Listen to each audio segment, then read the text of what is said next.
من سنة تقريبا جالنا خبر محزن عن انتحار أو وفاة ماثيو بيري نجم مسلسل فريندز، أو تحديدا يوم 28/10/2023. وده يعتبر خبر محزن جدا لكل الناس اللي تعاملت مع مسلسل فريندز على أساس إن هو مرحلة أساسية في مراحل بقى المراهقة أو الشباب، وإزاي اتعلقت بالمجموعة المكونة من 6 أشخاص بيعيشوا في شقتين في مغامرات من عدة مواسم امتدت على مدى 10 سنين من 1994 لغاية 2004. صنعت شعبية رهيبة، في نفس الوقت صنعت ارباح رهيبه لكل نجوم المسلسل، كان على راسهم طبعا ماثيو بيري، ولكن المسار التمثيلي لكل واحد فيهم مختلف بشده بعد الموضوع ده. ربما ما حدش فيهم قدر يحقق نجاحات عاليه جدا باستثناء جينيفر انيستون في مجال السينما برضو مع النجاحات التلفزيونيه، ولكن كل واحد فيهم كان ليه من خلال المسلسل ده بصمه قويه جدا جدا جدا، يعني لغايه الصبح اتكلم زي ما انت عايز. وفعلا بعد نهايه المسلسل العلامات التمثيليه لماثيو بيري ما تعتبرش قويه جدا، شارك في بعض الاعمال اللي كانت ناجحه زي فولز راش ان مع سلمى حايك، زي ذا هول ناين يارد مع بروس ويلس، وبعد كده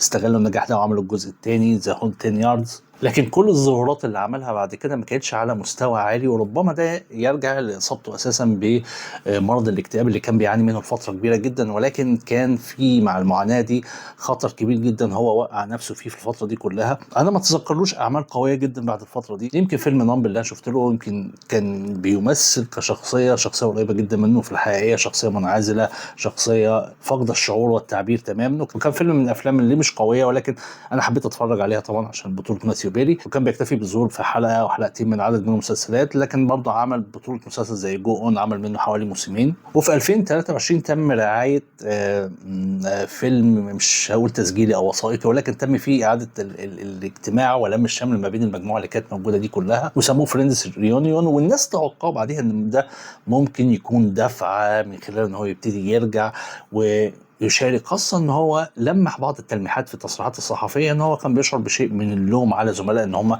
ما وقفوش معاه او ما تواصلوش معاه بدرجة عالية بعد نهاية المسلسل. ولكن ده ربما اداله وادانا شيء من يعني عارف الامل ان هو هيرجع تاني، يرجع للتمثيل، خصوصا انه كان ممثل جيد فعلا، وكان عنده شيء من الواقعيه والتلقائيه الجميله جدا وهو بيأدي سواء في المسلسلات او في الافلام. لغايه لما جت الخبر المفاجاه، مش هقول الفاجعه يعني لان احنا توقعنا مع المسار اللي كان ماشي فيه ان دي ممكن تكون نهايه طبيعيه، ولكن كانت صادمه رغم كل شيء. لان فترة الإدمان اللي كان واقع فيها كإدمان مخدرات كانت فترة طويلة، ودي باعترافه هو شخصيا حاول إن هو يفوق منها كذا مرة، لكن بتيجي ليلة 28/10 عشان تكتب النهاية. لكن النهاية ما كانتش مجرد فكرة انتحار، لأن طلع إن في بعض التفاصيل اللي بيحول الأمر إن هو جريمة فعليا. وده ليه حكاية صغيرة بفكر أدردشها معاكم النهاردة.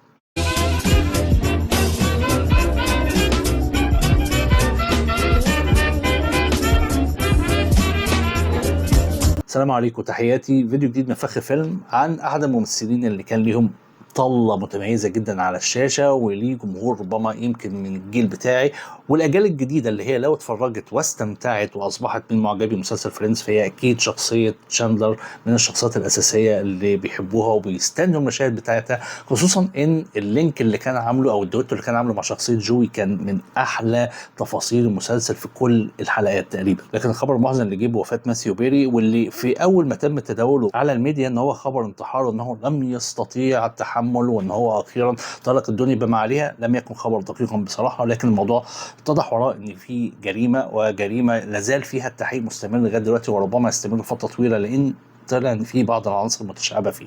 ماثيو بيري، وده مش خبر سري، ولكن اعلن كذا مره ان هو كان ادمن على المخدرات او المسكنات، وتحديدا مخدر الكتامين اللي عدد كبير من المشاهير في هوليوود اصبحوا بيتكلموا عن فكره الادمان بتاعه، خصوصا انه في السنوات الاخيره اصبح الوصول ليه سهل جدا، ومفعوله بالنسبه لهم يعتبر مفعول جيد جدا واكثر امانا الى حد ما من بعض المخدرات. ودي تفصيله اخرى هقولها كمان شويه، وهي تفصيله غريبه شويه. الكتامين هو اساسا مخدر وبيستخدم كمسكن، ولكن ليه استخدام في الفتره الاخيره كعلاج، غير مصرح به بصوره رسميه ان هو بيستخدم لحالات الاكتئاب او القلق. ولكن الاف دي اي في خلال اخر كام سنه صرحوا باستخدامه في صوره نزل سبراي بخاخ انفي، بحيث ان هو يوجه لمرضى الاكتئاب على انه يكون علاج جانبي مع احد ادويه الاكتئاب الرئيسيه. يعني مش هستعمله هو لوحده. طبعا فكره استعمال الادويه المخدره ده بيعتمد على حاجات كتيره جدا وعلى اوراق ممكن تعتبرها بيروقراطيه، ولكنها لازمه جدا للتحكم في صرف المخدرات دي. ولكن من هنا بتيجي الثغره. التحليل المبدئي للطب الشرعي وتقرير الشرطه طلع ان ما حدث لم يكن انتحارا ولكن يعتبر عمليه قتل، او تحديدا اذا شئنا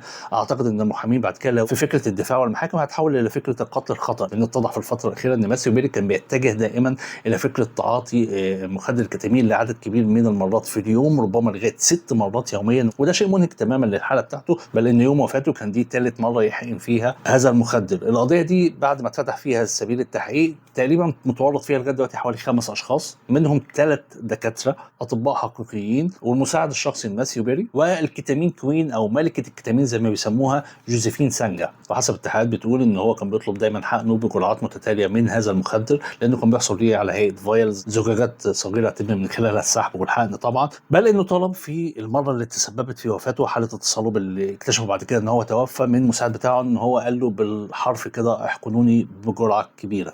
طب هو ليه الكتامين في الفتره الاخيره منتشر؟ اولا الكتامين في التصنيع فهو يعتبر رخيص، غير كده بيفضل لسبب غريب جدا وهو انه اكثر امانا من المخدرات العاديه، نظرا لان الكوكايين بقى عشان يزودوا المكاسب بتاعته اللي هي عصابات المخدرات اللي بتقوم بتصنيعه في طبعا معامل سريه او بعيد عن اعين الشرطه، بتقوم بخلطه ببعض المكونات الاخرى عشان تزود الكميه بتاعته وتزود الربحيه. بس المشكله ان هو بقوا اخيرا بيضيفوا حتى على الكوكايين مخدر الفنتانيل، وده احد المخدرات الحديثه اللي هي جرعات صغيره جدا بتؤدي لمفعول عالي، وبالتالي اي خطا فيها، وده طبعا بيبقى خطا وارد جدا لان هم الناس دي كلها انه بيصنع وياخد كميات كبيره، مش همه ان هو يعتمد على الدقه الطبيه او الامانه او عمليه المعايره اللي بتحصل في شركات الادويه. لا، الموضوع بالنسبه له مش كده خالص، وبالتالي بتحصل حالات كتيره من حالات التسمم او القتل من الناس اللي بتاخد الكوكايين المخلوط او المغشوش زي ما تقولوا. وبالتالي الكتامين بالنسبه للمشاهير في هوليوود، المشاهير في هوليوود الى حد كبير اصبحوا يعتمدوا على هذا الموضوع ده حسب تحقيقات الشرطه وحسب الدوائر اللي اكتشفوها، واكتشفوا ان هي تعتبر دوائر اجراميه بتشارك في التربح من خلال بيع هذا المخدر، لان الربحيه بتاعته عاليه جدا. الربحيه بتاعته عاليه ازاي؟ الفايل الصغير بتاع الكتامين اللي سعره رسميا $12، هو فعلا مش غالي، ده بيتباع في السوق السوداء ب $2000،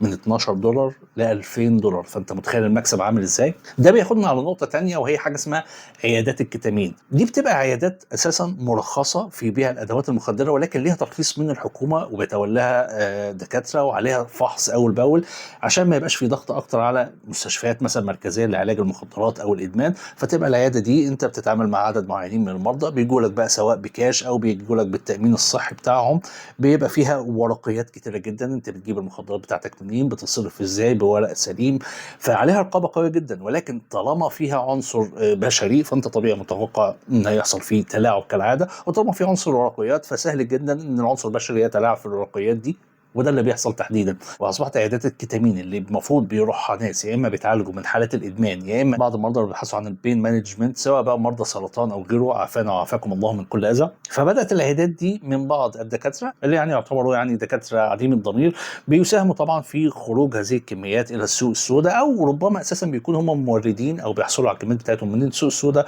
وبيوصلوها للمشاهير. واحد الدكاتره هنا، الكلام ده كله نقلا عن بعض التقارير اللي اتكتبت في BBC وحتى في سكاي نيوز عربيه، لان الموضوع لا زال التحقيقات فيه مستمره، ولكن احد الدكاتره كان بيصرح ان الموضوع بقى اشبه بعلاقه شاذه ما بين المشاهير والاطباء، علاقه غريبه يعني، بمعنى انها علاقه مش طبيعيه تماما، ان المشاهير بيحاولوا دايما ان هم يعملوا علاقه جيده مع الدكاتره، والدكاتره طبيعي ان انا لو عندي راجل مشهور بيتعامل معايا سواء بصوره رسميه او بصوره غير رسميه، فدي حاجه بتضيف ليه وبتضيف لاسمه، سواء لو هو بيشتغل بصوره قانونيه تماما او حتى لو هو اشتغل في السوق السوداء او السوق الغير قانونيه، فبيبقى معروف ان فلان وفلان وفلان من زباينه.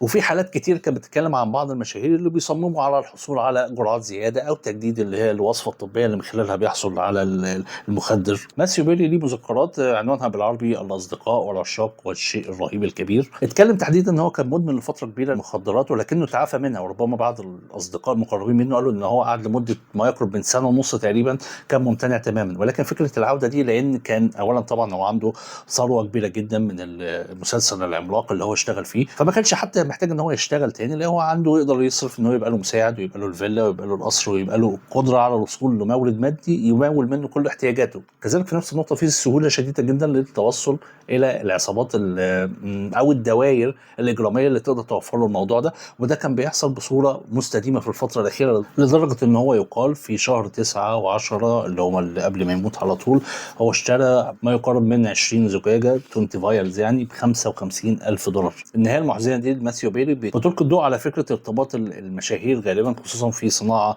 ضاغطه على الممثلين وبتمثل ليهم نسبه كبيره من الضغط النفسي اللي ربما كثيرا لا يتعودوا عليه، من سواء من الشهره او من كم الفلوس الموجود او من كم الرغبه في الحفاظ على نفس المستوى والتالق، ان هو يفضل سوبر ستار في عدد كبير ما بيتحملوش. ومن ناس كتير احنا متابعين وعشاق ليهم شخصيا، وازاي ان المخدرات احيانا بتكون جزء اساسي من طريقه تعامل المشاهير دول مع ضغوط الحياه اللي بيعيشوها دي. والموضوع بيعتبر محزن الى حد ما واجرامي الى حد ما، لان بيحصل شيء من التورط مع العصابات الاجراميه اللي احيانا بتضغط عليهم سواء بديون عاليه بيضطروا لدفعها، او ربما حتى التورط في عدد من الانشطه الاجراميه نفسها. التحقيقات لا زالت مستمرة في قضية ماثيو بيري، والله أعلم هل هيتم فيها الكشف عن أسماء جديدة أو إن الدائرة الإجرامية المتورطة فيها ملكة الكتامين جوزيفين سانجا دي واضح إن ليها علاقات بعدد كبير آخر من المشاهير، ولكن لم يتم الكشف عنه حتى الآن. لكن ده بيفكرني جدا بالقضيه بتاع مايكل جاكسون لما مات من كام سنه، وبرضه طلع الكلام في الاول ان انتحار مايكل جاكسون، وبعد كده اكتشفوا ان الموضوع ما كانش انتحار، لكن برضه بفكره حقنه بمخدر ما بجرعات عاليه، بل ان تم في الفتره الاخيره اتهام الطبيب الشخصي بتاعه ان هو لم يكن دقيقا في استخدام المواد المخدره بالنسبه له، ان هو تهاون معاه، وفي نفس الوقت هو سهل له الحصول على هذه المواد المخدره، والقضيه دي لسه شغاله ربما لحد دلوقتي. فعلى قدر ما بتكون النهايات دي محزنه، ولكن تعتبرها نوع من انواع ضريبه الشهره اللي كتير من الناس ما بتقدرش تتحملها. هل في جديد هيحصل في التحقيقات؟ هل في اسامي اخرى هتتورط في الموضوع ده؟ هل هنشوف ضحايا اخرين من اسامي احنا بنحبهم بيقعوا ضحايا لفكره الحصول السهل على المخدرات؟ دي حاجه يعني نتمنى انها ما تحصلش، نظرا ان احنا بنرتبط فعلا بالناس دي وبنعتبر ان هم قدموا لنا لحظات جيده جدا من المتعه، وللاسف عدد منهم دفع حياته ضريبه لهذه الضغوط وهذا النمط من الحياه. تحياتي واشوفكم في فيديو تاني قريب ان شاء الله. سلام.